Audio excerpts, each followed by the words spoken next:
তথাগত বাবু আপনার কাছে যেতে চাই এবং খুব অল্প সময়ের জন্য আপনাকে বিরক্ত করছি।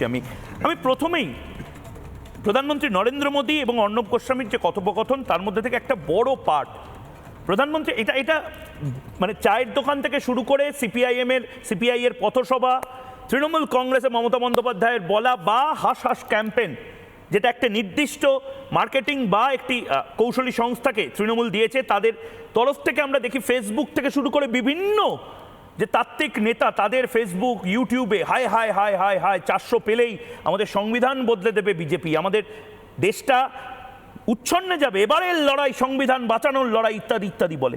তথাগত বাবু একদম ফ্যাক্টস ক্লিয়ার করার মতন প্রধানমন্ত্রী বললেন 400টা পেলেও, 400টার কম পেলে ছেড়ে দিন, কিন্তু 400টা পেলেও ভারতের সংবিধান চেঞ্জ করা হবে না। কিন্তু কংগ্রেস যে লাগাতার সংবিধান চেঞ্জ করেছে সেটা নিয়ে তারা চুপ কেন? এবং কংগ্রেস মারাত্মক খেলা নাকি খেলছে ধর্মের ভিত্তিতে, যেটা আমরা দেখেছি একাধিক বাইট, মুসলিমদেরকে রিজার্ভেশন দেওয়ার মতন জায়গা সংবিধান বদলে নাকি ইন্ডিজোট আনবে যদি ইন্ডিজোট ক্ষমতায় আসে। এটা নিয়ে কি বলবেন আপনি?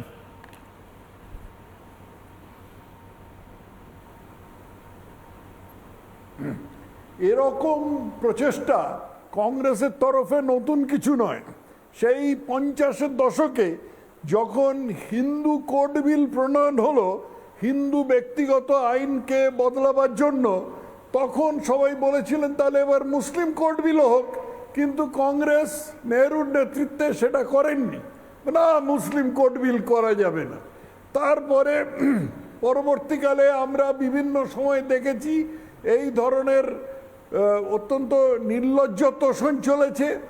এমনকি অল্প কিছুদিন আগে মনমোহন সিং একবার ঘোষণা করেছিলেন যে দেশের যে সম্পদ আছে সেই সম্পদের ওপর নাকি সংখ্যালঘুদের, অর্থাৎ পড়ুন মুসলমানদের, সংখ্যালঘু তো মুসলমানদের নাকি প্রথম অধিকার, অর্থাৎ দেশের 80% যে হিন্দু আছে তাদের কোনো অধিকার নেই, তারা পরে বুঝে নেবে, সংখ্যালঘুদের হচ্ছে প্রথম অধিকার। মনমোহন সিং তো বোকা লোক নন, এবং মনমোহন সিং একটা মেঠো রাজনীতিকও নন, তিনি খুব বুঝে শুনে এবং 10 নম্বর জনপথের আদেশে এরকম একটা অদ্ভুত উক্তি করেছিলেন।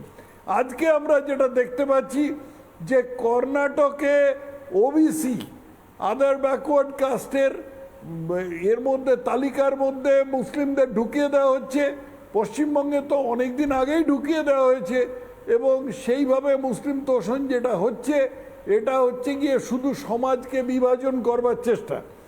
ব্যাপার হলো যে চোরের মায়ের বড় গলা যে প্রবাদ বাংলায় আছে সেটাকে সত্য প্রমাণ করেছে কংগ্রেস। কারণ যে ধর্মের ভিত্তিতে রাষ্ট্রের বিভাজন 1947 সালে পাকিস্তান মেনে নিয়ে কংগ্রেস করেছিল, সেই পরম্পরা তারা এখনো পর্যন্ত চালিয়ে যাচ্ছে এইরকম নির্লজ্জ মুসলমান তোষণের মধ্যে দিয়ে। কিন্তু তার পাশাপাশি তথাগত বাবু আজ প্রধানমন্ত্রী নরেন্দ্র মোদী রিপাবলিকে এটাও বলেছেন যে ভারতে এই ন্যারেটিভটা নিয়েও আমার কিছু বক্তব্য আছে। অর্ণব, আমি একবার শুনিয়ে দিই যে এই প্রধানমন্ত্রী নরেন্দ্র মোদী অর্ণব গোস্বামীকে দেওয়া সাক্ষাৎকারে রিলিজিয়ন এবং পলিটিক্স নিয়ে এই অংশটায় ঠিক কি বলেছিলেন তথাগত বাবু এবং বাকিরাও শুনি, এবং আমরাও শুনে তারপর আপনার কাছে আসি।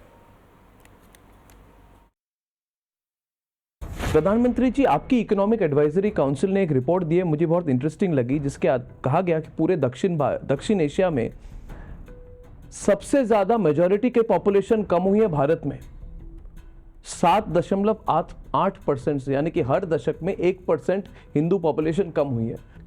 चाहे वो अफगानिस्तान हो, श्रीलंका हो, बांग्लादेश हो, पाकिस्तान हो, ये रिपोर्ट कह रहा है कि इन सब देशों में माइनॉरिटी की संख्या कम हुई है, जनसंख्या कम हुई है।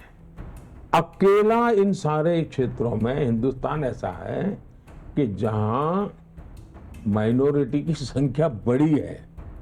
1950 से 2015 के बीच हिंदुओं की संख्या 7.8%, करीब 8% कम हुई है, जबकि माइनॉरिटी की 43% बढ़ी है। मैं इसके मायने नहीं निकाल रहा हूं, लेकिन जो परसेप्शन क्रिएट किया जा रहा है वो पूरी तरह गलत है, वो सिद्ध हो रहा है। भारत सर्वजन हिताय सर्वजन सुखाय वसुधैव कुटुंबकम की भावना को लेकर चलने वाला देश है, जिसने दुनिया में, हम समृद्ध देश थे तब भी, कभी भी दुनिया में किसी का लूटा नहीं है। तो नंबर ऑफ हिंदू कम होना वो मुद्दा नहीं है जी। एक महान कल्चर जो सर्वसमावेशक है, जो एक प्रकार से भविष्य में दुनिया को संतुलित रखने का कैटलिक एजेंट बन सकता है जी, क्योंकि वो किसी का दुश्मन नहीं है। अगर वो कम हो जाएगा, वो एकदम माइक्रो माइनॉरिटी हो जाएगा, तो वो इन्फ्लुएंस ही नहीं कर पाएगा। अगर वो इन्फ्लुएंस नहीं कर पाएगा तो दुनिया का नुकसान होगा। ভারতে 8% কমেছে হিন্দুদের জনসংখ্যা। পূর্ণাঙ্গ সাক্ষাৎকার নরেন্দ্র মোদী এবং অর্ণব গোস্বামীর রাত 9টায় পূর্ণাঙ্গ সাক্ষাৎকার দেখুন। কিন্তু তথাগত বাবু, এটাও তো একটা দিক, মানে মুসলিমরা ভয়ে ভয়ে আছে, সংখ্যালঘুরা ভয়ে ভয়ে আছে, কিন্তু সবচেয়ে বেশি হিন্দুদের জনসংখ্যা তো ভারতে কমেছে 8%।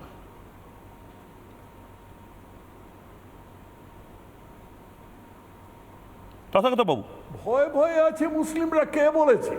বিরোধীরা বলছে আমরা যারা কলকাতায় বাস করি, ডরে হয়ে মুসলমান আমরা বলে যদি একটা বড় আজকে বই বেরিয়ে রাজাবাজার গেছে। বা মেটেবুরুজে যাই,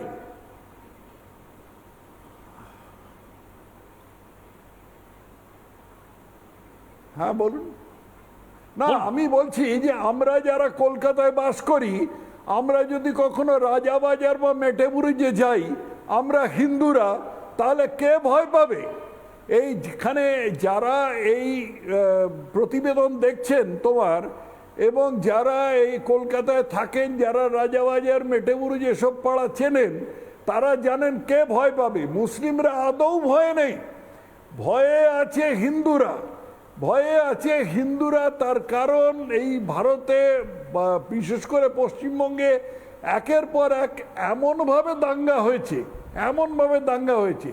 এই ইদানিংকার মধ্যে সেই কালিয়াচকের দাঙ্গা, তারপর নৈহাটির কাছে হাজিনগরের দাঙ্গা, 2010 সালে দেগঙ্গায় যে দাঙ্গা লাগিয়েছিল বসিরহাটের বর্তমান প্রার্থী, তৃণমূল প্রার্থী হাজি নুরুল ইসলাম, এগুলো তো মানুষের মনে দগদগে হয়ে আছে।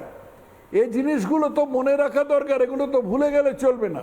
বেশ। অতএব হিন্দুর সংখ্যা যে কমে যাচ্ছে, এটাতে কিন্তু আমি উৎফুল্ল হতে পারছি না। আমি এমন কথা বলতে পারছি না যে এতে আমাদের উদারতা প্রকাশ পায়।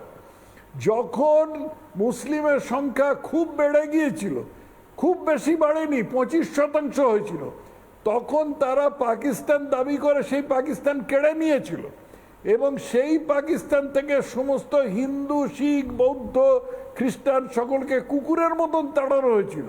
এসব তো আমার নিজের জীবদ্দশার মধ্যে দেখা। অতএব আমাদের কোনো উৎফুল্ল হবার কারণ নেই।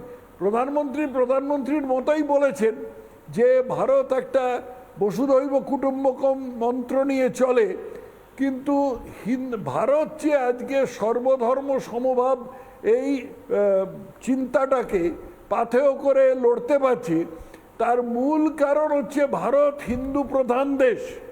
এই ভারতেই, এই বাংলাতেই একজন মহামনীষী ঠাকুর রামকৃষ্ণদেব বলেছিলেন, যত মত তত পথ। এই কথাটা আমরা অন্য কোনো ধর্মাবলম্বীর মুখে শুনেছি কখনো? বেশ। কখনো শুনিনি। ঠিক, ঠিক। এইটা হচ্ছে বাস্তব, এইটা হচ্ছে সত্যতা। এটা ঢাকা দেবার জন্য এসব অদ্ভুত অদ্ভুত ন্যারেটিভ তৈরি হয়। একদম, অনেক ধন্যবাদ।